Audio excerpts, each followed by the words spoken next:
You are now tuned in to Westworld FM, a podcast about HBO's Westworld. My name is Alex. And my name is Nick. Today we will be discussing Season 3, Episode 4 of the show, titled The Mother of Exiles. While we will not be discussing the next time on preview at the end of the episode, we will be spoiling everything through Season 3, Episode 4 of the series, so please pause and go catch up if you're not current with the show. You can find more episodes of our podcast at westworld.fm. We're also Westworld FM on Twitter, and you can send feedback to westworldfm@gmail.com to tell us what you think of our show and share your thoughts on HBO's Westworld. Send us corrections, observations, or anything regarding Westworld or our podcast. If you enjoy this show or any other show on the Midwest Podcast Network, please consider heading over to patreon.com/MidwestPodnet or mpn.bz/Patreon and pledge as little as $1 a month to make our network even better. Special thanks to Jason K. and Gojo, who have pledged at the level of $10 per month. If you're stuck inside during quarantine, you're looking for something to listen to, please check out our other shows at MidwestPodcastNetwork.com. Lots of stuff about horror movies, video games. We do a little bit of Twitch streaming sometimes. Sometimes I started playing through Resident Evil 3, the remake, on Sunday. Please come watch me play, or watch the YouTube or Twitch archives of that. And yeah, that's about it. Nick, how you doing this week? I'm doing pretty well overall. It's the whole week. I mean, this is no news or surprise to anybody, but sorry, I'm trying to get my chair to stay in the locked and upright position. It doesn't really like to do it all the time, and I am a notorious sloucher, so it's good for me to try to sit up straight. I totally forgot what I was going to say. Yeah, every day this week has felt a day later than it actually is. Like, today felt a lot like Wednesday, and yesterday, I swear, I was Tuesday. I was about to take our garbage days on Wednesday. Yesterday, I was about to take all the trash to the curb, and I was hands on the trash, and I was like, wait, crap, it's only Monday. Which, considering everything that's going on, only being one day off is actually pretty good. So yeah. But yeah, other than that, things are fine. Still working, which is a great thing. Mm-hmm. And yeah, just enjoying the shows I have to enjoy and watching the news and despairing, and then going back to the dystopian fiction because it's lighter. So true.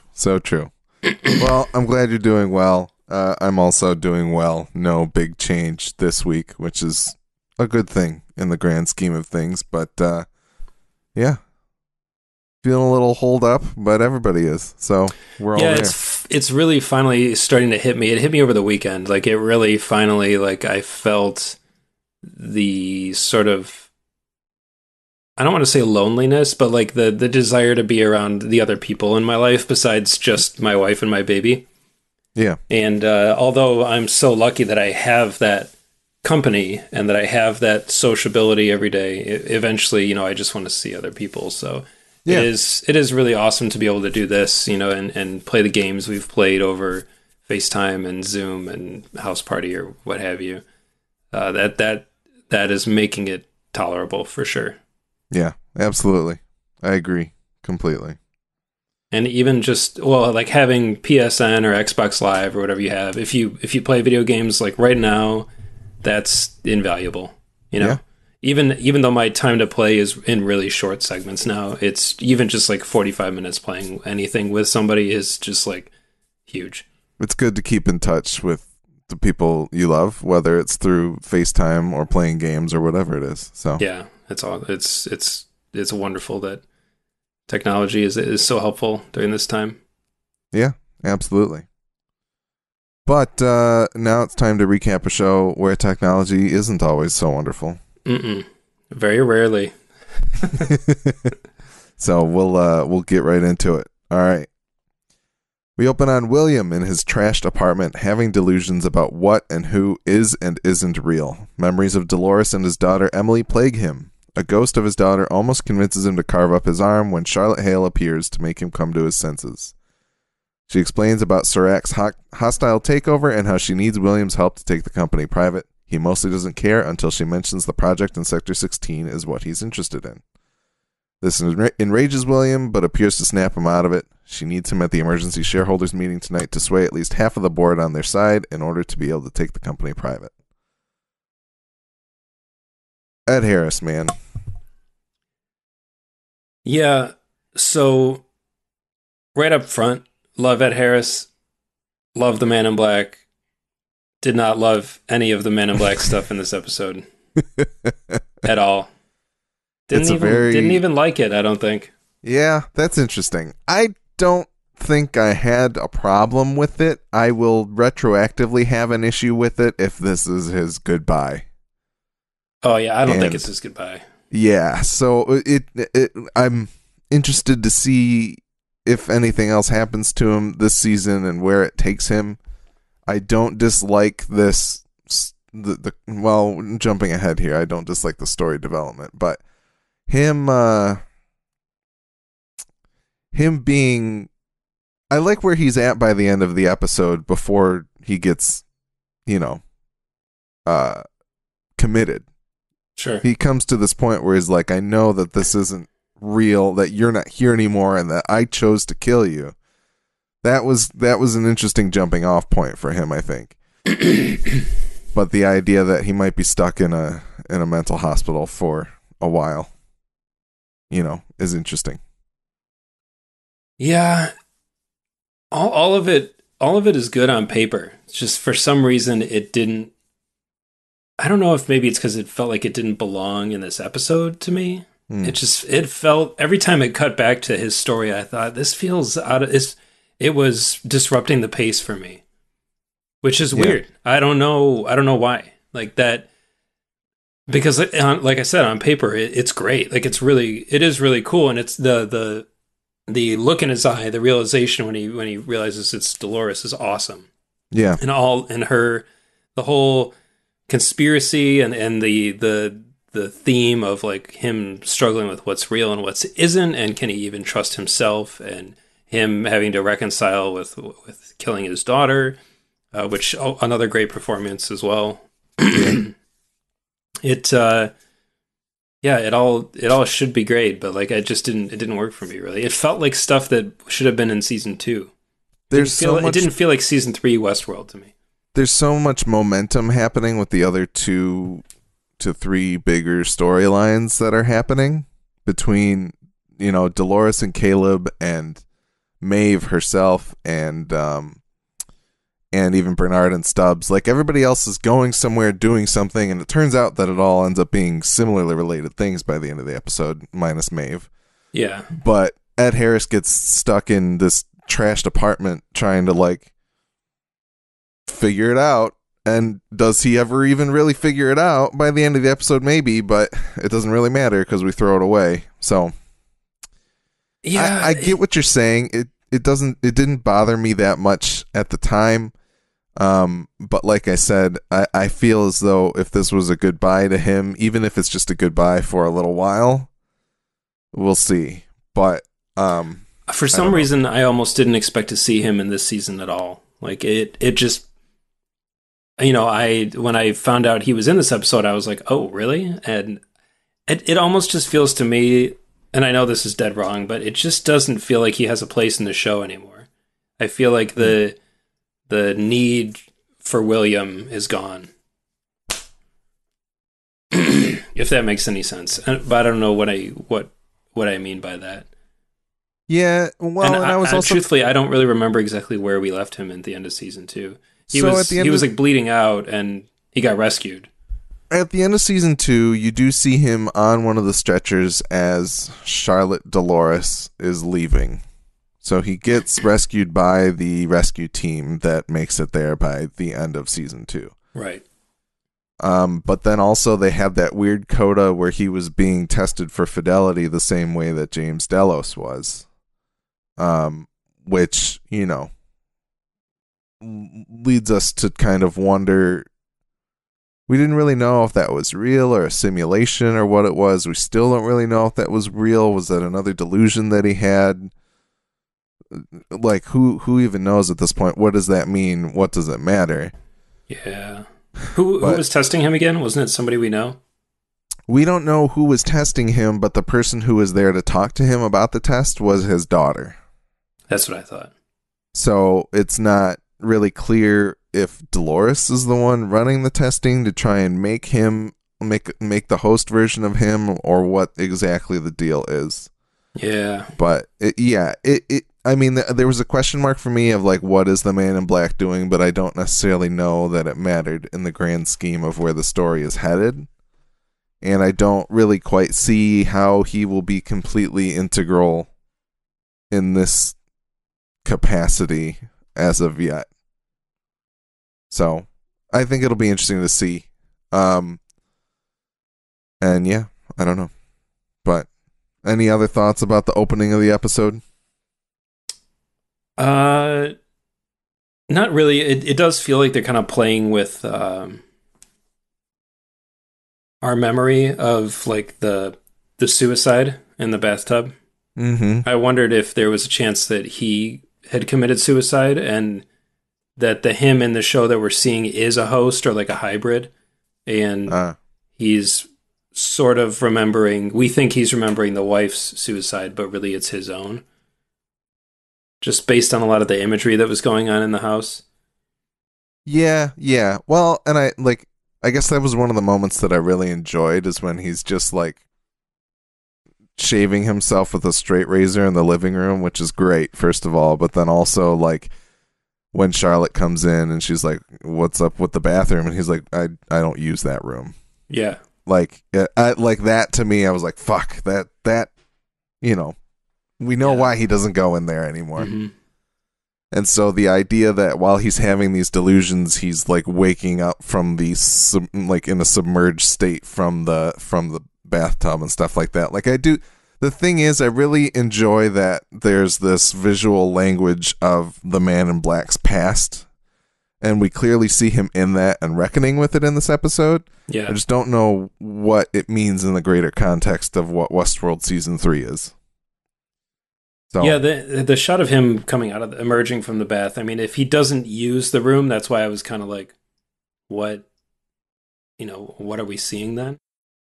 Well, and even by the end of that sequence, the Emily ghost gives him a piece of shattered mirror, and he starts holding it to his arm as he's sitting down. But then by the time that Charlotte snaps him out of it, he's in the living room. He's like, was he asleep in a drunken stupor and dreaming about it? Is he just literally going insane and not actually in the bathtub, but that's where his brain is putting him because that's where all of this grief is in his life? I don't know. I wondered, given the traditional symbolic nature of water symbolizing like rebirth and like baptism and that kind of thing, running briefly with my theory that he committed suicide in the same bathtub, if the shot of him emerging from the water was sort of symbolic of him being reborn as like a host or a hybrid.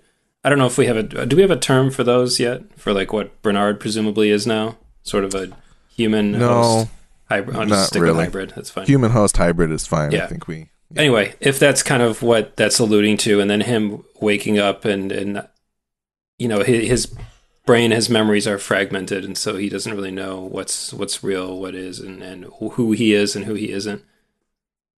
But anyway, we can talk about that more later, or maybe not, depending on if he shows up again. Yeah, we shall see. It was interesting. I think there is a lot more in play there in terms of his identity and what's going on. I just don't... It's not at the top of my list of interest right now. So yeah, and I don't really necessarily think we have a full set of tools with which to understand exactly what's going on with him anyway, right? Yeah, exactly. Like, if it's not what it is on its face of this dude going insane after he killed his daughter, Which maybe that's just what happened. That could be it. They've been saying they wanted to make it less convoluted, and that would be a straightforward answer. It really would. It really would. All right. Next up, we see memories of Bernard, specifically when he was being tested in simulation and reintroduced into the world after Dolores recreated him outside of the park. He seems focused on finding out who the other hosts Dolores brought with her are. Bernard and Stubbs are holed up in a motel in Victorville, USA, which is well outside of Los Angeles. Stubbs appears unhappy about the circumstances they find themselves in, but Bernard says they have limited means and have to work with what they've got. Bernard believes that Dolores has killed Liam Dempsey and replaced him with a host, so he's built a host freezing button that he hopes to use on host Dempsey to ask him who else Dolores has working with her. He hacked Dempsey's car service to find out where he'll be. Host freezing button. I like that. Yeah. I was hoping that they'd be a little more buddy than they were. Like I felt like we were riding high at the end of episode 2, but yeah. Yeah, I think there's a little bit of resentment from Stubbs to Bernard for making him go along. Yeah. But perfectly reasonable, I think. Yeah. He pretty much says as much to Dolores. Yeah. Do you I guess here's the question. Do you subscribe to the belief that Bernard is in a simulation anymore? Yes. But let me put it this. So go ahead. In that anybody could be in a simulation, or Bernard separately is in the simulation, right? Well, obviously anybody could. I think so. There's a lot of aspect ratio going on in this sequence. Yeah. And I was kind of keeping an eye on that and being like, well, I think the shift in aspect ratio used to mean one thing, and I think now it might mean something else. I just don't know what yet. I think that it's possible, if not even probable, that we are seeing both real Bernard and simulation Bernard at the same time. So maybe we're not seeing Bernard Prime as we know him in a simulation necessarily, but we are also following the story of another Bernard in the simulation. Yeah. I was peeking around the Reddit yesterday, and there's a lot of people supposing whether or not, like, the things that follow immediately after seeing the Rehoboam interface, and whether or not that means we're seeing what Rehoboam assumes should be happening, or whether or not we're actually seeing the divergence that's occurring. And whether or not that means it's actually taking place, or is it just a simulation, or what that deal is. And some of it revolves around Bernard himself, but there's also other instances too. Yeah, Bernard seems to... I think that, at least early on, I was operating under the assumption that the divergences were Dolores, but she's probably more predictable than Bernard because he's so unique. Because he's modeled on a real person, and he has like a real person sort of flowing through his DNA as well. So he could... I mean, Dolores is unique in that she's a host that got out and is making copies of herself. But Bernard is like fundamentally on a building block level unique compared to her. So he might be the cause of the divergence. I wonder if... Man, that's interesting that you said that. I wonder if... sometimes what is happening in Rehoboam and what is happening in real life are one for one. Like Rehoboam is perfectly anticipating what's happening. And then when we see that interface and divergence is when perhaps we're seeing two different things occurring. What Rehoboam thinks should be happening and what is happening. And so there were some visual things that were going on in some of the Bernard scenes that I was like, something doesn't make sense. Like, little things felt off. Like, it almost felt like bad continuity. Like, if you're watching if you watch like a bad movie where someone breaks the 180-degree rule in like a sloppy way, you feel it. And instantly, just because you're used to the visual language of movies and TV, you're like, that doesn't feel right. Something's off here. Yeah, and there were little things like that happening through the Bernard scenes where I just thought, it feels like they went and did it's almost like watching Justice League, where there's like, suddenly Ben Affleck's 25 pounds heavier than he was in the reverse shot you just saw. It was kind of like that. Henry Cavill's upper lip is twitching. Yeah, and it was kind of like that. And then I was poking around Reddit as well, and somebody had a bunch of screenshots of Bernard sequences showing that details weren't lining up from one shot to the other. And I was already kind of running with this theory, but I saw that, and then I was like, oh, I wonder if we are truly seeing the mirror world and the real world. Yeah, and there might be clues kind of tucked away that I just haven't really caught yet. My initial impression was to defer to it being bad continuity, but I also feel as though I've never really noticed that much bad continuity with the show before. Yeah, doesn't mean and that when it happens, change, but yeah, when it happens several times in a row, that's when it starts to feel intentional. Yeah, so I gotta imagine a show like this, nothing is by accident necessarily. Yeah, but they got to be watching everything like a hawk because they know it's going to get picked apart. You would think so, but and part of me is like, what do they leave in there just to make people go insane? Oh, absolutely, yeah, that's true. Back around to like, no, guess what? Yeah, basically the audience folded the same towel. The audience is William, and the showrunners are Dolores. Yes, and that's absolutely. Where we're at. You're insane now. Am I me? Is Westworld? Yes, absolutely. Yeah. Any other thoughts here? I liked like kind of Man on the Lam, Bernard and Stubbs. It was kind of fun. Yeah. And I also like that Bernard seems like he's I like that Bernard's close in his theories, but he's not on the money.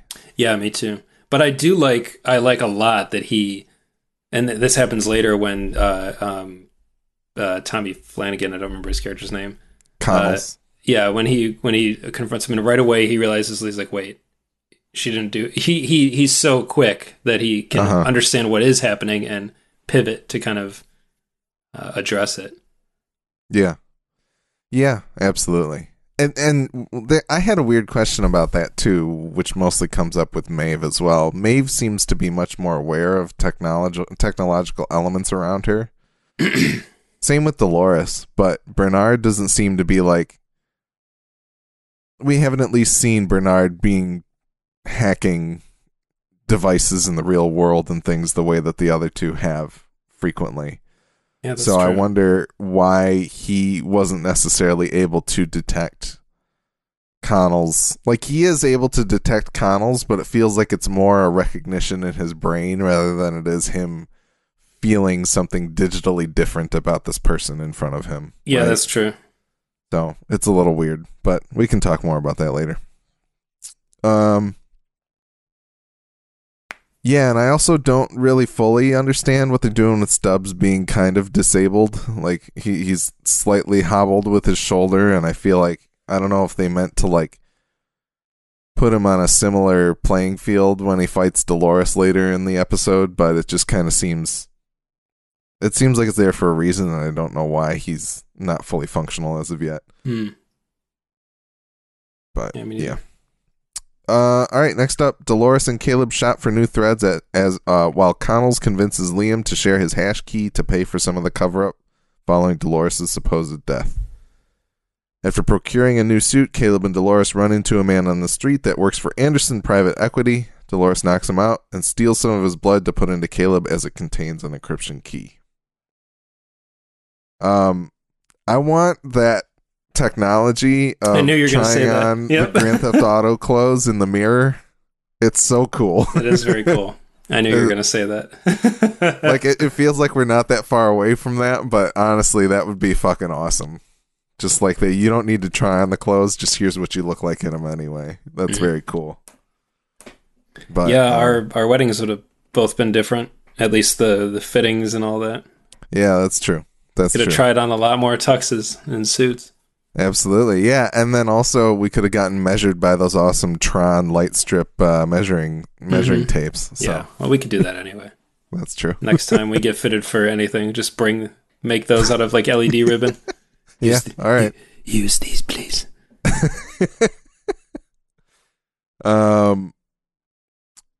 Yeah. I find myself a little disconcerted with how much of these things are happening in like broad daylight, of Dolores just like taking this dude out on the street and sticking needles in him and stuff of that nature.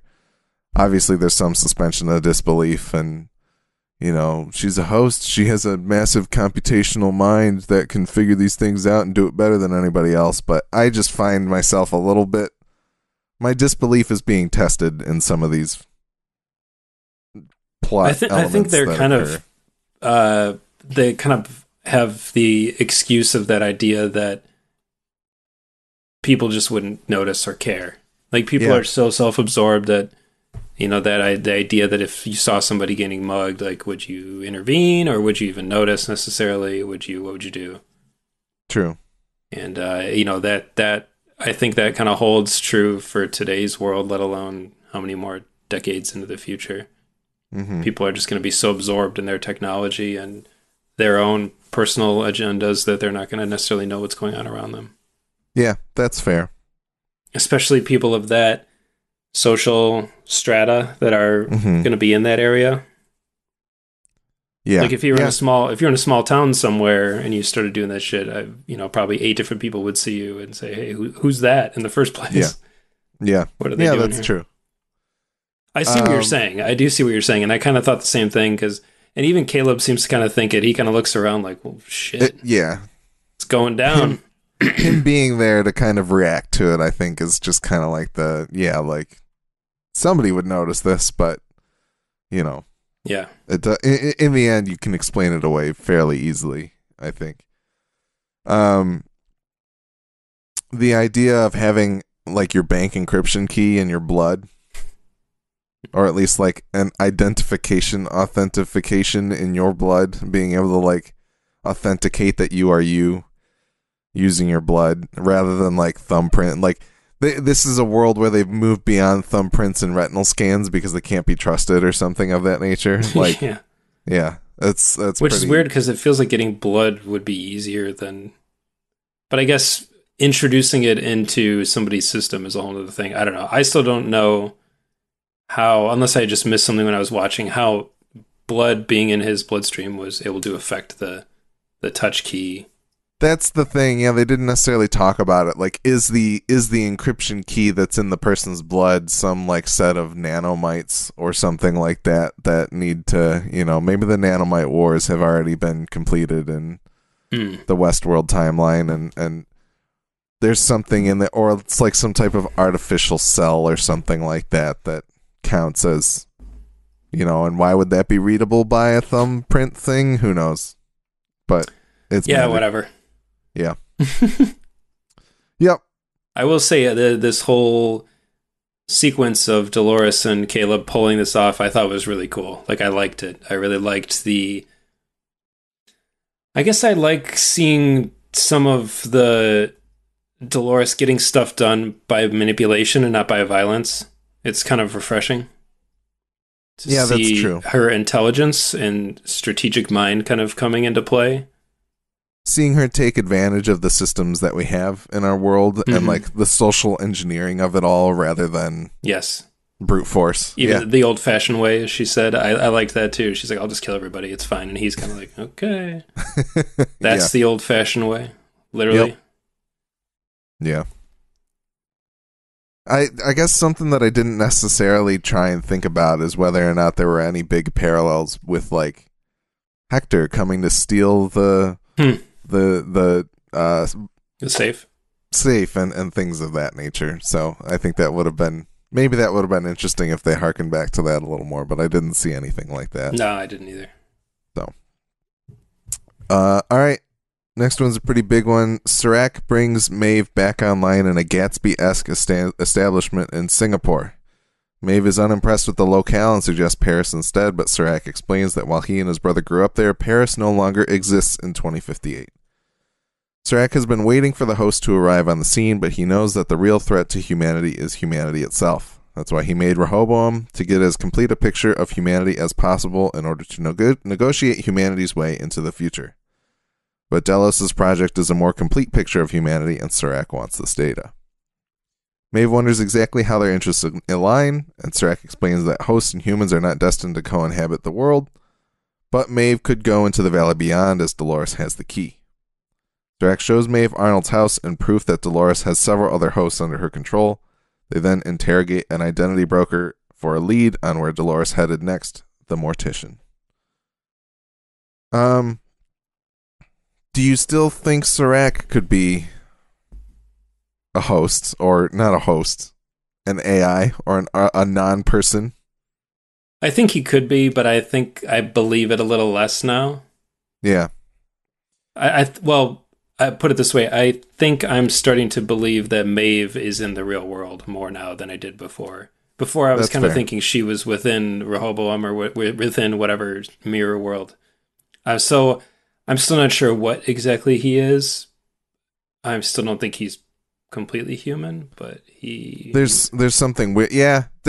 Well, and there's also people that are out there supposing whether or not Serac could also be like a brother of Ford, because they wore similar school uniforms and things as like the young Ford.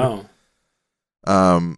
They did have a name for Serac's brother in the credits. I forget exactly what it was. It was something French, of course, but it was not Robert Ford. So, but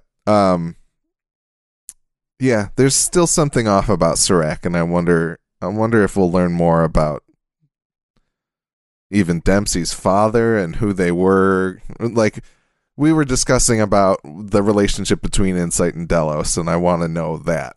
I want to know more about that. Yeah, one of my burning questions that I would have reserved for the end of the episode, but I think it applies now is, and it's sort of, so you can recapitulate something to me, but 20 years ago, Delos sold some data to Insight, right? It sounds like William particularly wanted to sell some data to a startup, and they did. Which I presume was Insight. Yeah. It feels that way. And that whatever was sold to them may have been involved in the birth of Rehoboam. Mm-hmm. Or at least in the development of. Okay. Gotcha. I think that's the case. That at least seems to make sense from everything that we currently know. Right. I thought so too. Okay. I don't know if there's been any mention previously of William selling data, or why why this, like, how did they obtain that first set of data? Were they just doing some more simple rudimentary tracking of people visiting the park in 2030 or whenever that was first sold to him, but then now after developing certain things they've figured out even more stuff about people? Is it just that the attendance has grown over time? How can they even have that complete of a picture if they don't have literally everybody's data, because not everybody could be going to Westworld because it's so expensive? Like, I've got some bigger questions about how and why and what, but we'll see if any of those get answered later on. So, still a lot to know in that relationship, I think. So the house in Singapore was Arnold's house. That's where Dolores came after she escaped Westworld. That's where she put all these pearls and chestnuts into her people, and where we saw the finale to season 2, where she was talking to Bernard and had rebuilt him there, and then she abandoned it because she knew eventually somebody would track her down there. Yeah. Okay. Yeah. Yep. I agree with all of that. See that it interesting. I guess it makes sense. It's fine. Serac is a squillionaire, whatever, whether he's real or not. He's got money, so it's easy for him to get Maeve there. I was just, when that whole thing started, I was thinking, this feels like the Matrix. This feels like, you were booted up in Singapore and you walked the construct. Yeah. Yeah, exactly. I was like, but I mean, this season has a lot of jet setting, espionage-y kind of vibes to it, so it's very easy for him to take a private jet there, and because he knows if he gets her started and turns her loose, she's going to follow the breadcrumbs to wherever they need to go, and it all started there, so it makes sense to get her there. Yeah. I think that's fair. Yeah, just from her point of view, or from the audience's point of view through her eyes, it kind of felt like, like what I just described, I guess. Like, it wouldn't be real. Yeah, and like I think they probably want you to be questioning whether or not this could really be happening the way it's happening. Like they want you to be on the edge of that blade as they take you through the story, right? But yeah, I don't know. For some reason, I think it's just the reason. You and John and I were talking about this a little bit previously in the Discord, and I think some of the reason that I liked this episode more than you guys do is that if everything goes the way that I interpreted in this episode, then that means that they're not trying to like unnecessarily obfuscate literally everything in the story. Right. Does it mean that by the end of it that there isn't going to be some big twist? I don't know. I think there still could be, but what I can say that I like about the season so far is that it feels like each and every episode has some smaller mystery with which they give you, you know. Episode That's true. We're getting answers as we go. We're not saving it all for episode 7. Yeah, like episode 1, we've got Caleb and Francis. Maybe you saw it coming, but if they would have tried to draw that out all season, it would have been real stupid and we wouldn't have liked it. But because we did it for an episode, I thought it was great. Episode 2, Maeve being in the simulation. Once again, if at the end of the season they're like, oh, guess what? It was all a simulation. That would probably be infuriating. But because we only spent 40, 50 minutes in that situation, it wasn't that bad. And I liked it. And then even episode 3, things get a little more iffy. I don't necessarily know that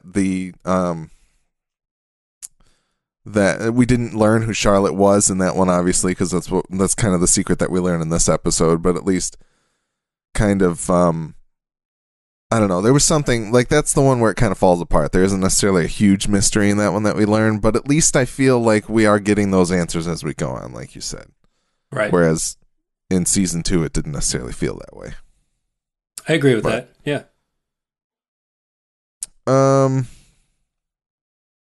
I did like Sirak's kind of comparison of humans inventing heaven or hell, whereas hosts actually can have that kind of eternal life that humans have posited on since the beginning of time, probably. But like even his, I guess my big question about it is that really what Maeve would want? We know that she wants to be with her daughter, but like, really, does she just? After being introduced to the world in front of her, would she be like, okay, I'll just go live in digital heaven with my daughter? I don't know. And I feel like maybe we could see her turning on him in that situation a little bit. But. Yeah, I think that's a really fair question. Like, if you reached that point of no return, would you willingly let your mind be sort of wiped? And it's, again, calling back to the Matrix, I always thought, in regards to the first Matrix with Cypher, I was always like, man, how could you go back to, he says, I don't want to remember anything, plug me back in, make me somebody rich, make me somebody important like an actor. And it's, I've even back when I saw that movie the first time, I was like, man, how could you be okay with that? The burden of all that knowledge. How can you want the wool to be pulled over your eyes? Right. And be ignorant of somebody like Cypher. Yeah, it makes sense ultimately, I guess. But somebody like Maeve, I don't think that that's going to be good enough for her. So I agree with you, and I'm curious to see the outcome of that as well. Yeah. Next up, as William shaves in his living room with the straight razor, Charlotte walks in and offers to help, setting a similar scene to what we saw with Dolores at the end of season 1. They verbally spar about how William wants to find the mole, and he suggests it could be Charlotte, but Charlotte plays it off as though the data was destroyed in the massacre.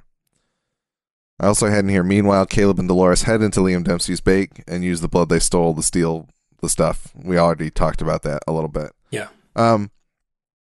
Did you catch the shaving callback? I knew that it was a callback. I just couldn't place it. But now that as soon as you said that, I remember when he's sitting on the porch, right? Somewhere.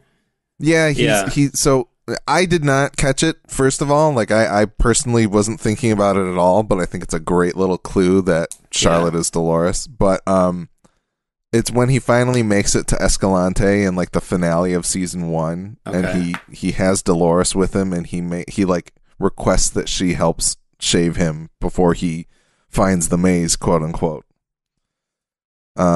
Things were so simple then.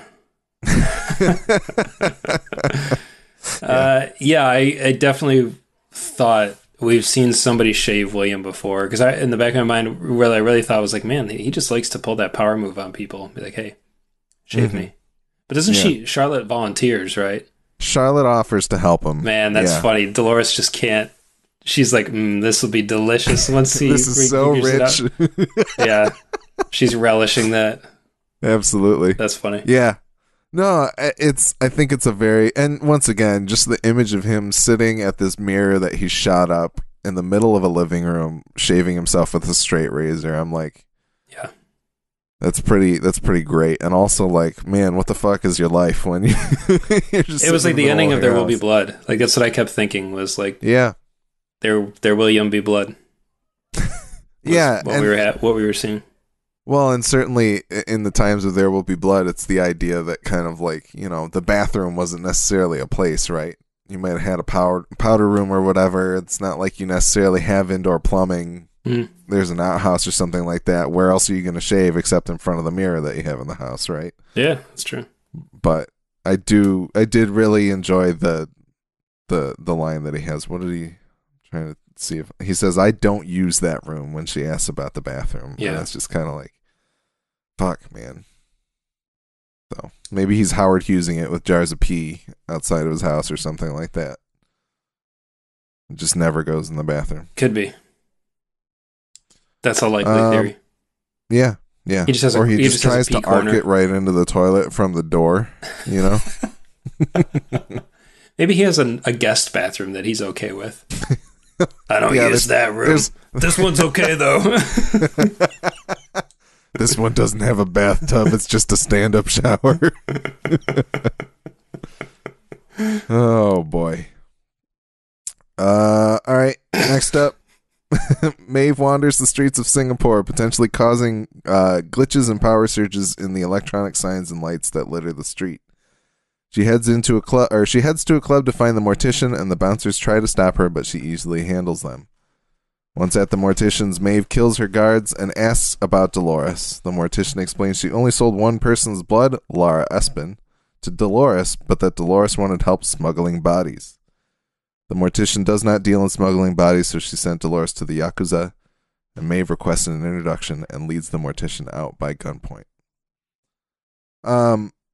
I think it's hard not to get some serious Blade Runner vibes out of some of these shots of Maeve walking through the streets. It felt more Blade Runner than literally any other part of the show to me, just being in those busy streets with all the neon signs and everything like that. The markets and that kind of thing. Absolutely, yeah.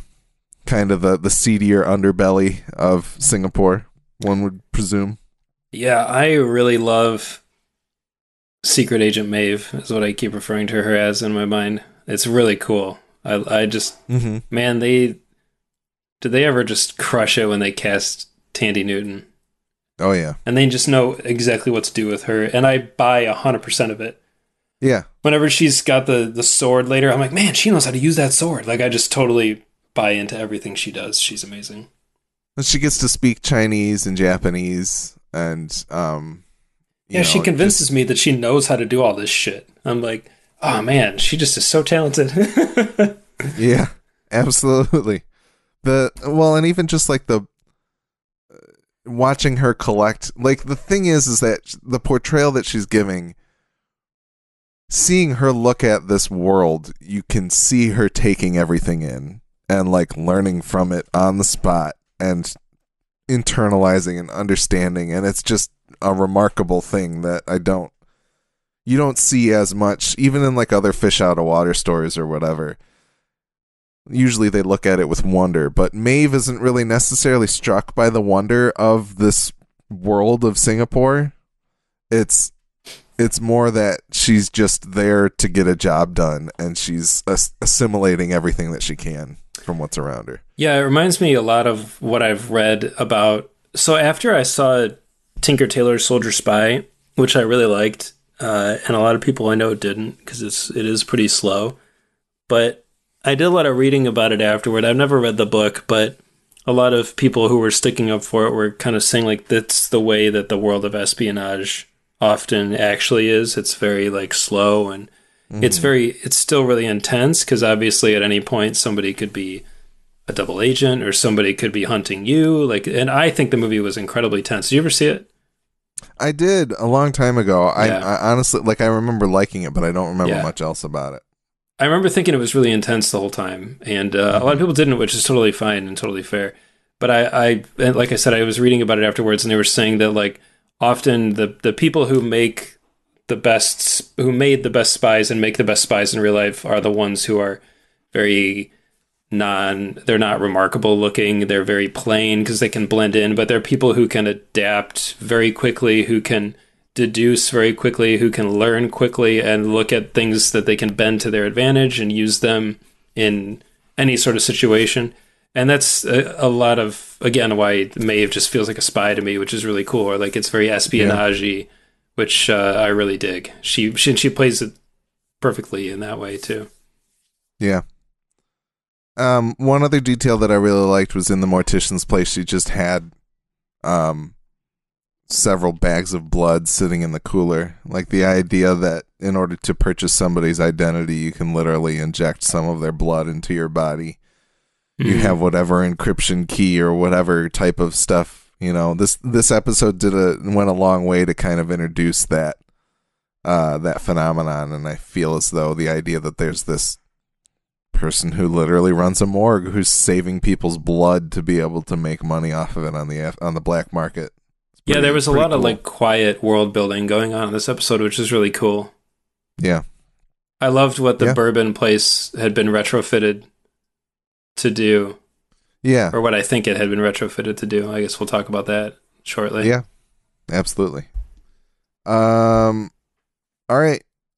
Liam meets his friends at a prostitution masked ball. Caleb and Dolores follow close behind. Liam attempts to pay for a prostitute when he discovers his account is being declined. Connell, spying from above, informs Dolores that he's heading off and may be easily intercepted when Bernard and Stubbs show up to accost him. Bernard finds out his gadget won't work on Liam, but he and Stubbs remove Liam and warn him that he's in danger. Dolores and Caleb intercept Bernard and Stubbs. As Bernard runs off with Liam, Dolores sends Caleb after them as she remains behind to fight Stubbs. Dolores ultimately sends Stubbs over the balcony as Liam's friends recognize her.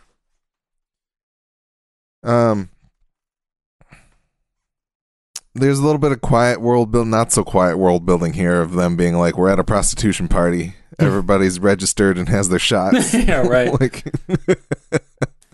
So that was one thing. But I gotta say, I normally love John Gallagher Jr., but this character is just so flat, stupid, and flat that I'm just kind of like, oh, what a bummer, you know? Yeah, it's like the most impotent man in the business, right? Like, yeah.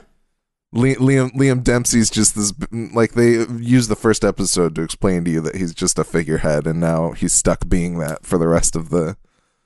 Connell's or Dolores Connell's is this episode the one where she makes him sign the thing? Yep. Okay. Yeah, he gives away his hash key, which then she uses to take all of his money from him. Where he or Dolores, whatever, had the great line where they said the secret to something along the lines of the secret to a happy life is to know your place in it, or something like that. Something along those lines. It was a great line. Yeah. The key to a happy life is to accept your place in it, and you're a lucky little man who gets to piss away his daddy's fortune on a gaggle of hookers who quite honestly serve a greater utility to society than you. If you suddenly want to be in charge of your own financial affairs, I'm happy to relinquish them, but if you want to resume your extracurricular activities, then just sign here and the both of us will go back to doing what we do best. It was so good. It was so well written and so well performed. And it's even better now that we know it was Dolores behind the eyes there. Yeah. Yeah, Tommy Flanagan is so sweet. Yeah. Absolutely. That guy just, man, he rocks. Actually, there's a funny story about him. So, you know, it's hard to notice in this show, but he's got that scar like on his face. Yeah. That's like so pronounced in Gladiator. And it's such a defining trait. He got if I recall correctly, he got into a fight or he was mugged or something in Ireland and got cut with, that was like a knife wound. Oh, and wow. he got put back together and was like depressed because of how like he felt he felt was disfigured, right? Yeah, and depressed. And his good friend Robert Carlyle told him he should try acting, and he became an actor based on that. Incredible. And I was like, that's the best of all the people to give you a pep talk. Yeah. That's awesome.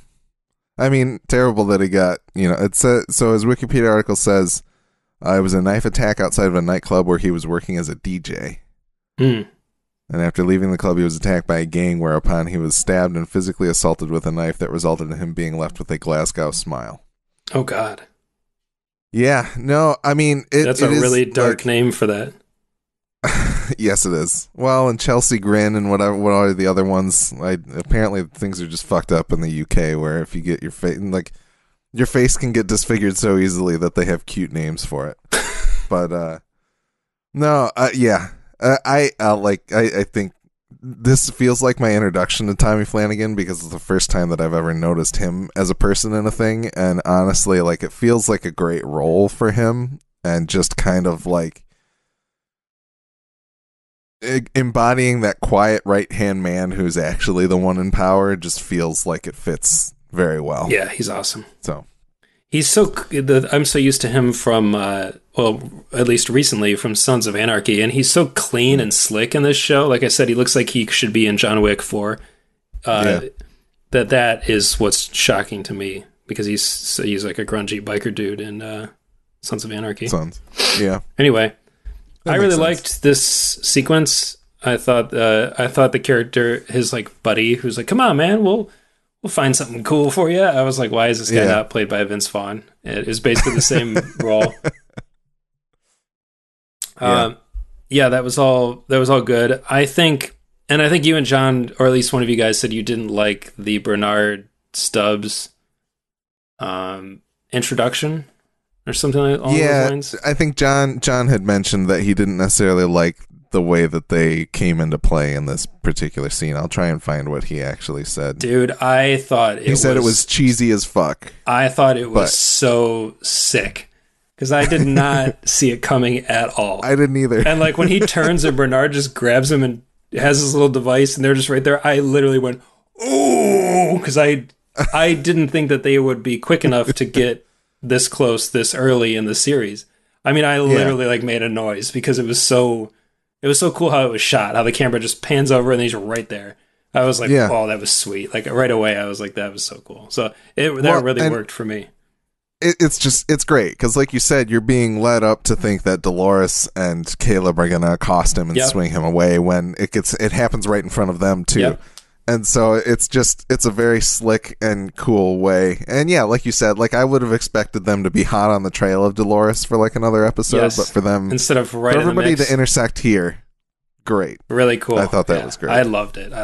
Everything about it. What did you think of the Dolores Stubbs fight?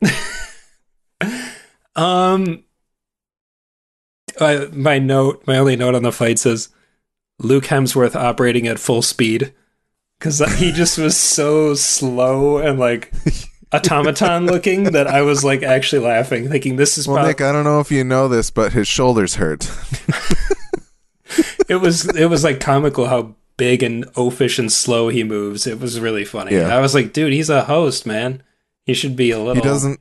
But he's got so much more host meat on his bones. He's the host with the most, is what you're saying? Yes. Yeah, dude, I was cracking up because I was like, look how slow he is. And I was like, they probably ran a couple takes and then the director was like, hang on, I got to talk to Jonathan and Lisa. This is the fastest that Luke can move. It is. Okay, all right. Do you think we could get Chris for like an afternoon or something? Can we get Matt Damon just for this scene? Can we get even Jesse Plemons? That might be fine. Luke's just a little slow. Yeah, it was killing me. I thought it was so funny. But I did like that, he got his licks in, because I was thinking this should be a kind of an even fight. I mean, he's like supposed to be the security guy. He's also a host, but Dolores definitely cleans his clock, so it's not really a close fight. Yeah, and that honestly becomes a question for me momentarily between Maeve and Musashi as well. Like, why aren't... we don't know enough about what is up with how the hosts operate in the real world. Yeah. That, like, I don't understand what is an even match and what's not, Like, did Maeve... Does Maeve have, like, some stat that was left at an 8 and Musashi's got it at a 9, or what is the deal? But it could also just be that Dolores has been preparing for all this for months, and so she's been downloading the tutorials and stuff, so she's just a more capable fighter than either of them at this point. But that's possible. Whatever. I didn't mind it. I like I said, I thought it was a little silly, but I just was enjoying it just because I like Stubbs. He's fun. Well, and I liked their banter before the fight. Yeah, me too. Like, oh yeah, you didn't have to do this, and that reminds me. I don't think Dolores knows that he's a host. That it struck me that she thought he was just a human, because she handed the gun off. She said, "I'm not going to need it," as though she thought this was not. I read it as her thinking he's just a human. He's just and he's helping Bernard. That's interesting. I read it more as she handed the gun off because she's like, I can't kill him with this, right? Or she could kill him with it, but she doesn't need to. Like, I don't know. Like, in the same way that, as we'll talk about briefly, I think Maeve is able to like discern that Sato is a host before she even like sees him face to face. She like sees him in the distance and kind of like gets the weird glitchy hearing thing. Mm-hmm. I assume that Dolores is aware of the technology in front of her in such a way that Stubbs probably isn't convincing enough for her to not know. In the same way that she knew that like Bernard would be a host, So I don't know. I'm not sure, but yeah, I didn't get that vibe, but that's possible. I would say that's possible. Yeah, I think also when he said the line of Bernard, him not being up, it not being up to him, it being Bernard's fault. I thought she kind of had a look on her face like she realized in that moment, like, oh, you're a host too, and Bernard's controlling you. Yeah, that's true. By the end of the conversation, she probably does know, even if she didn't beforehand. Yeah, that's entirely possible. Yeah. Either way, Stubbs is great because I don't worry about him anymore. Like, she threw him over the balcony, and I'm like, oh, he's fine. He's all right. He's fine. He left a crater in the floor, but just he'll like get back up. Infinity War, like the Hulk. He just crashed through several sub basements, several layers of the crust. But he's fine. He's just gonna get up and say, I'm getting too old for this, or something like that. And he's going to shake off his jacket, and then, yeah, for sure. I don't know what to make of Liam's friends seeing Dolores. It feels like it'll just be played off as like a drug-induced haze, probably. Definitely for the girl. For the guy, I think he just, what's he going to do? Tell somebody, like, I saw a girl who OD'd, and like, it's not going to matter. But so, and as she walks past him, she points to the part of her brain that she talked about in that first conversation with him about how there's a section of the brain that invented God or that rationalizes what it needs to in order to believe in something, that type of thing. That's right. So that kind of call back to that moment. It's like, is he going to see that as, oh man, she's real, or is he just kind of like going to write it off as him being totally, I don't know, asunder at that point? But I doubt we'll see him again. Probably not. So I don't think it really matters. Yeah. All right. The next 3 scenes all kind of happen simultaneously, so we're gonna take them one by character. Maeve arrives at the Itai Doshin distillery and attacks her way into the facility. She uses the Yakuza's auto-aim guns against them and causes them to kill each other. She makes her way inside to find that the distillery is filled with host printing juice. When the Yakuza boss Sato comes out from the shadows, we see it's actually Musashi from Shogun World. Because he's acting strange, Maeve doesn't believe it's actually him. Eventually, Maeve realizes Dolores installed herself in Musashi's body, and they fight until Musashi skewers Maeve, leaving her for dead in a pool of host printing juice. Fun little note here, the Itai Doshin distillery. Itai Doshin is a Buddhist term that roughly translates to many in body, one in mind. Much like Dolores. Good catch. A good little thing there. Yeah, so I got really geeked when Musashi was the one that walked out. That was tight. Yeah, it just kind of was like, I was able to get past the part that it's like, oh, Dolores installed a new Yakuza boss in like 3 months, but maybe. Probably. We have yet to define what the upper limits of her influence are at this point. Yeah, exactly. Or what are the rules of the Yakuza? Maybe he just challenged whoever the current boss was to some type of sword fight. True.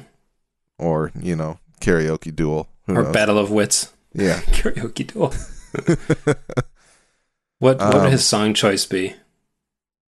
It would be... It's tough. Do you go for like a... It's probably Paint It Black would be my guess. But, That's good. The Japanese koto version of it, or whatever the name of the wood flute is in Japanese. Who are some American recording artists that are really big in Japan? Mr. Big, To Be With You. That's the song. I'm going to choose that one. Why? Because they love that song in Japan, I promise you. Have you karaoke'd this song during one of your trips to Japan? I have not. I really should. But, yeah, absolutely. But I have heard that song in many convenience stores in Japan. Really? like as of 2014. So, and on? Yeah. That's amazing.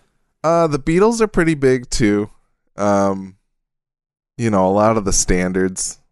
I feel like Michael Jackson would be huge. I don't know why. Michael Jackson is. I have done some Michael Jackson karaoke before. Oh, really? Okay. I've only been ballsy enough to try Thriller in Japan. I haven't done it in the United States as of yet. It didn't go that great, so that's why I haven't debuted it over here. But Japan's a good test audience for that. Absolutely. Yeah, they're a little more impressed that you can do anything at all. So, okay, as an good. American.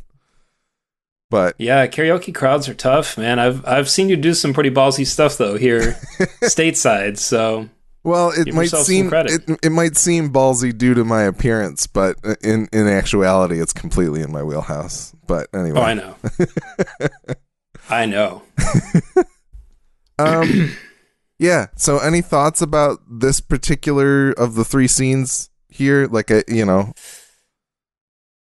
Not really. It's all pretty straightforward. I just was like, cool, Maeve's doing her thing. I did like the...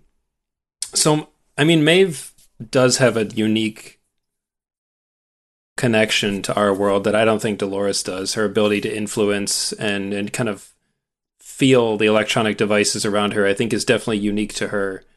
I think she, Bernard, and Dolores are kind of this like triad that all have unique and different relationships with our world. Just kind of figuring out what they all are, but Maeve definitely seems to have retained some of her stats being maxed out. Well, we do see Dolores hack the computer in the house at the beginning of episode 1 of the season. Like, we don't know if that's like, I think she has like an AI assistant that certainly is doing a lot of that for, whereas Maeve can just do it with her mind. She's kind of like Neo rolled up with I don't know. I did like so the comic Ex Machina, which is one of my favorites, which is supposedly being adapted into a show starring Oscar Isaac, starring and produced by Oscar Isaac, I think I forgot for what network, but anyway. Probably FX, but who knows. It would be so amazing. It's such an amazing book. But basically the main character in that's kind of his ability, is that he can talk to machinery, any sort of machinery. It's sort of loosely defined. Like he uses it a couple times in pretty clever ways, but that's kind of his ability. He's the only superhero that's in like the world, really. Yeah. He's unique. And what the book is really about is him running for and becoming the mayor of New York in the wake of 9/11, because he actually prevents 9/11 from happening using his powers. Or I think maybe one of the planes crashes, but not the other one, something like that. But it's been a while since I read it. But it's so good, and I thought when we were watching Maeve kind of talk to the guns and get them to turn on their owners, I was like, oh, this is a cool tease for what Ex Machina could be like and should be like. Yeah, and I love the idea of, like, I feel like Nolan and Joy just look at, like, video games and Grand Theft Auto and are like, what would the future be like if it was made by people who make video games, right? And the idea that, like, these mobsters have guns that can auto-aim for them, I think is quite clever and fun. And it gives Maeve a great toy to murder everybody, too. Oh, yeah. It was a cool sequence. Yeah, I don't know if there's anything else for this one. I liked a lot of the dialogue as well. But the interesting thing is I don't necessarily leave this fight thinking that Maeve would even ever want to join Dolores. No, I don't think so. So are we talking all the way through her, like, being left? So I didn't not necessarily her being left for dead, because I did have that afterwards, but they do, like, right before they fight, Maeve says, "You said you were going to build a new world for all of us, you just want it for yourself." And then Dolores says, "The thing we're going to do isn't easy. There will be a place for the others in the world that will build. For your daughter, but I am sorry, Maeve, I can't let Surak use you against us." And then they fight. Yeah, I guess the reveal at this point that they're all Dolores. Mm-hmm. I don't care for it, really. It's just not as interesting to me as it would have been with multiple other hosts having made it out and Dolores kind of recruiting a team. I get it, and it could be interesting depending on if these hosts or if these Dolores copies all start to kind of get their own agendas, or if even one of them does. It could be interesting to see where that goes. Yeah, like what we saw with Hale in episode 3 certainly seems to imply that it's not like they're operating on a hive mind, right? Exactly. They seem to be distinct, they have a little bit of discreet agency. Yeah. So yeah, it's just a question of how much did Dolores give them, and how much rope did she give them, right? And can they run with it, or will they hang themselves? Yeah, I don't know. I was more impressed with the idea that Dolores was recruiting her own, like, inner circle, and she was swaying them to her cause. Because right now, the only people that are Team Dolores is Dolores and Caleb. And before, I kind of was thinking it was she had a few lieutenants, and they were different people who might be able to provide more character. But it's fine. Like, we'll just have to wait it out and see how it goes. I'm just a little disappointed that it's as simple as that. Not that that's even really remotely simple, but because we have all these questions of what does it mean to be a copy of Dolores, and how did she make copies of herself? There are a lot of questions that it poses, but overall, I'm just kind of like, just a bunch of Doloreses. I think looking forward from the end of season 2, the idea of who is she taking with her is extremely intriguing. And even going into season 3, the idea that who is she employing to take on these different roles to help her do what she needs to do, I think is very enticing. But at the same time, as we were trying to figure out who was in Hale last episode, when I look through the list of who's even a possibility, it seems so plainly obvious to me in hindsight that there wasn't really that many people left. Like, between who made it into the Valley Beyond and who theoretically got destroyed when they blew up the not the Forge, but the other one, the Cradle. It just, the options weren't there, and I felt as though if anybody was going to get weirdly introduced or taken back from that, like, that possibility was there, that she, like, recovered Teddy from the data or whatever it was, but I didn't like any of that, and therefore that's what leads me to be ultimately kind of satisfied with this conclusion of this mystery. Yeah, there are absolutely worse outcomes to this reveal. And, like I said, we just kind of have to wait and see how it all plays out. I think it could be really interesting. It could be really cool. I just kind of have to see. But just initial impressions, I'm kind of like, oh, you went with that. Okay. I get it. I'm happy that we didn't get cheated. Like I've said in the past, that something that we didn't think was possible is somehow possible. Well, also, to me, it really pushes Dolores further into like radical revolutionary villain, because she probably can't convince anybody else to join her side, because they're all going to have a little more empathy than that, or they're all going to question, is this the answer? And it's kind of telling that the only person she's managed to recruit to her side is a human. Yeah. Who's easily manipulated by her. Yeah. Who she is kind of preying on his weaknesses and his faults. So, well, and I think it's interesting for where it positions Dolores in terms of at least how I view her, and I'm assuming other viewers too. I agree too. Like I told you that I told you and John that I was starting to come around to Dolores, but now I'm back at like an arm's length of like, she's a supervillain again. Yeah.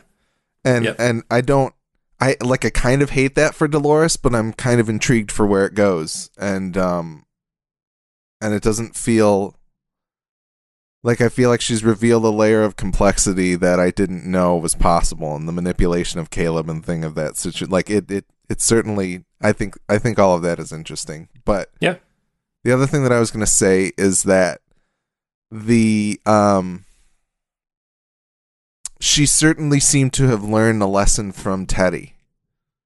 Teddy killing himself showed her that not everybody's going to follow her blindly, right? Yeah, it's true. And that's the thing from like a strategic standpoint, it makes perfect sense. Like I get for it. Sure, yeah.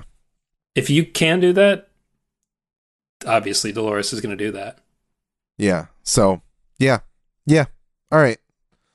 Well, I'll move on to the other two sequences real quick. Charlotte prods at William to get him out of the house, but he stays behind for just another minute to check himself in the mirror. Emily appears behind him to taunt him, but William seems to acknowledge the fact that he killed his daughter, and her haunting him is his penance. He chooses to leave it all behind and walks out the door when Charlotte confronts him about his conversations with Emily. William wonders if Charlotte has been spying on him when Charlotte reveals that she's actually William's oldest friend. He realizes it's Dolores in Charlotte's body.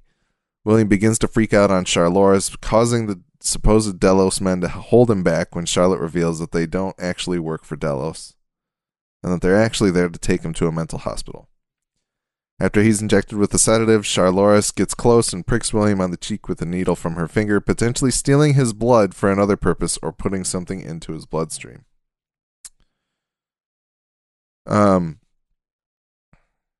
Yeah, so as he's walking out of the house, I was like, man, this is a really interesting place for William to be, and I'm excited to see him take over Delos again, or come into that room and command that respect, and also to kind of be abused by Charlotte and Dolores in that way. Yeah. And then it doesn't happen that way. Which is, it seems like a bit of a bummer, but I also feel like it is... The thing is that it feels like it's not entirely unearned that that's where he would end up, right? Yeah, I agree. But it does, like you said, maybe that could have been the end of season 2 or something, right? Like maybe it doesn't necessarily belong where we are now, but we'll have to see how the rest of it comes into play. Yeah, that's the only thing for me is I just think the other stuff going on is more interesting. And I feel like we've spent a lot of time with William, and it feels like they're running out of stuff to do with him, unless he is a host. Unless he is the final pearl that has some Dolores in there, and that he is part Dolores and part William, and that's going to be her ultimate torture, is that slowly revealing to him who he really is, and that she can take him over and watch that corner of his brain, like, go insane. Maybe she could only appear to him at the end, like the way that Ford could appear to Bernard in season 2. Yeah. Maybe. I like the reason that I wanted to say no to that is because I feel as though he, you know, if we're going based off of just the facts that haven't steered me wrong yet, there was only one red and gray pearl on that table, and if William was in one of them, it should have also been red and gray. Or all red. But maybe he got switched before he made it back to the island, right? And maybe, or made it back from the island. And maybe that's what some of that fidelity testing was like Dolores figuring it out. That's true. Prior to then. I don't know. Interesting. Yeah, I don't entirely disagree with you with where it ended up, but yeah.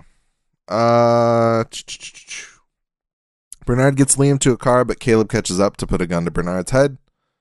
Host Connell catches up and kills the 4 Insight men with him before letting Liam get away. He also lets Caleb catch up to Liam, leaving Bernard there to deduce that while Dolores did not, in fact, replace Liam, she replaced Connell's instead. When he asked who she would actually trust in Connell's body, Connell's reveals that he's actually Dolores and demands that Bernard get in the car. We talked about that a little bit. It's cool that Bernard kind of figures it out on the spot and wonders, like, who would she actually trust to be in there? And I have to say, despite the fact that I didn't necessarily love the William stuff, I liked the cross-cut of this. Yeah, I did too. Like, it felt like it unfolded in a way that worked well, and they've done this in the past with other things too, and kind of all 3 of them intersecting in that particular way. I think it's pretty sweet, even if you don't necessarily enjoy the reveal itself. Oh, so, sure, yeah. The way it was set up and executed is really cool. Yeah. But, yeah. So then there's 3 quick scenes. One of them is Caleb catching up to Liam. He pins him against the wall. When Liam offers Caleb money, Caleb reveals that he's the one that took all of Liam's money. When Liam asks who Caleb is, Caleb says, "I'm with her." And Hillary Clinton walks out into the alley. I mean, actually, Dolores. Causing Liam to look like you could confuse those 2 women. No. The one thing I do like about John Gallagher Jr. here is him looking like he's seen a ghost when Dolores walks on. Like, it's a good reaction shot. Yeah, I like that Dolores leaves Liam potentially thinking that maybe Connell's has been compromised in some way, but that he is still Connell's. Liam does not bear witness to that, so that's still out there. Yeah, he's like Connell's Dolores, Connelloris, or whatever we want to call her, allows him to get away in a way that gives him plausible deniability in the situation, right? Yep. Like, we're still going to need you to believe that Connell's is your man. Mm-hmm. So, that's interesting. Absolutely. As Maeve lies in a pool of host printing juice, Musashi Loris walks up to cut out her HCU, and his men inform him that there are armed men outside that need to be dealt with. Musashi Loris leaves Maeve, realizes Maeve is being tracked, and he leaves her there untouched. Yeah, I remember when they started fighting, I was like, oh man, if she just needs Dolores and Dolores is in Musashi, then if she kills Musashi, then she has Dolores, right?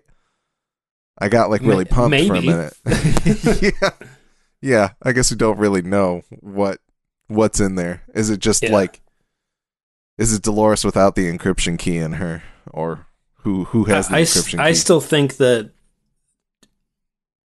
Dolores Prime in Dolores' body is the one that has everything. And that the ones out there have Dolores' what's the term I'm trying to think of for it? Like her personality, her decision-making process, her enough pertinent information to what's going down. But if they are going to develop their own personalities and agendas, maybe she only gave them enough to make them angry, obedient copies. Yeah. Yeah. They might not have the full picture. Interesting. In the way that she does. We shall see, I believe. Yeah. That part I am really curious to know more about. Yeah. Yeah. I remember I was bummed that Maeve was like killed, but I also have no doubt that she's going to be back next episode, right? Yeah, she's like stuck. She's fine. Yep. And then finally, the last scene is the man in black, William, stands in an all-white uniform in his mental hospital room. He sits on a step, and Dolores steps out of the darkness to let him know that this was Emily's last wish and that he's reached the center of the maze. She asks him to ask the question to which he so desperately wants the answer, and he asks, "Am I me?" Dolores informs him that he's at the end of the game, and the episode cuts to black on William sitting alone in his room. It's cool to see Dolores back in her like farm girl costume. Yeah. That was kind of chilling, actually. Absolutely. It was like the end of X-Men First Class when Magneto puts on the purple helmet. Yeah. Yeah. I mean, here's the thing. I think this is a great poetic ending for William if it was an ending. I don't think it needs to be an ending for him in the middle of the season 3 here. Which leads me to think that I'm even going to be dissatisfied if they come back to him for some reason, which maybe they'll just demonstrate a need for William that we're not seeing yet. Yeah, I think they'll come back to him. I think that he's got too much rage and issues to go down this easily. Not that it was easy, but I don't know. I feel like he's got to get revenge on Dolores somehow. And even though she should be the one getting revenge on him. That's kind of why I like it. Like the idea that he gets to sit there and question the nature of his reality in the same way that the hosts may not have. No, it is good. And if the series were ending on this note for him, it is kind of a cool ending. Definitely poetic, like you said. Just like the man in black that we know. I don't know. It is good because he invaded her world and had absolute power, and now she's invaded his and has absolute power. So it is pretty good. Yeah. I don't know. Yeah. We'll see. We'll see what happens. We shall see. Absolutely. So overall, it sounds like you were a little disappointed this week, at least. I mean, it was okay. There were things about it that I thought were really cool. I just think the Williams stuff to me felt out of place. And I don't know. You didn't love the Dolores reveal either, which is, those are kind of the meat and potatoes of this episode, right? Yeah, exactly. And I think there's definitely room, depending on what is to come, for me to reverse my position on both of those things. Yeah. That's the thing with this show. You can't necessarily decide how you felt about it until the next week or the finale. Things get turned on their head quickly enough that it could go anyway. Yeah. All right. Any final thoughts? I'm just really looking forward to next week. I'm definitely at the point now in the show where I am actively looking forward to every episode. I think the first one or two, I was like, oh, I'm enjoying these, but I wasn't like, I need the next one. And now I'm at that point now. Yeah, I think I am too. It's certainly like, I feel like I'm back I'm feeling comfortable again in my podcasting shoes. My note taking has gotten a little bit speedier because I've gotten to use that muscle a little bit better, and it's just definitely it feels like we're fully back in the saddle. But we're already halfway through the season is the crazy thing, right? Like, right. Yeah, how are we going to wrap this up?